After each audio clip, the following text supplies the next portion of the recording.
গাধা বাঘের সাথে তর্ক করছে। বাঘ বলছে ঘাসের রং সবুজ, আর গাধা বলছে না, ঘাসের রং নীল। তখন গাধা বলল, আরে ভাই, তর্ক না বাড়িয়ে চলো, আমরা দুইজনে বনের রাজা সিংহের কাছে এর সমাধান চাইবো। সে আমাদেরকে বলে দেবে তুমি সঠিক না আমি সঠিক।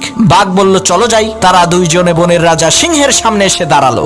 বাঘ কিছু বলার আগেই গাধা চেঁচিয়ে চেঁচিয়ে বলে উঠল, মহারাজ, আপনি একটু বলেন তো ঘাসের রং সবুজ না নীল? আমি বলছি ঘাসের রং নীল, আর বাঘ বলে ঘাসের রং সবুজ। আপনি একটু ফয়সালা করে দেন তো।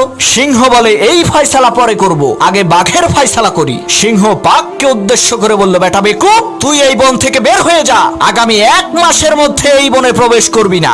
বাঘ বলল, মহারাজ, আমার কোন অপরাধের কারণে আপনি আমাকে এত বড় শাস্তি দিচ্ছেন? তখন সিংহ বলল, বেটা, তুই হইলি শক্তিশালী আর বুদ্ধিমান প্রাণী, তোর গর্জন শুনলেই তো গাধার লুস মোশন শুরু হয়ে যাবে। তুই কেন এই অশিক্ষিত মূর্খ গাধার সাথে তর্ক করে সময় নষ্ট করতে গেলি?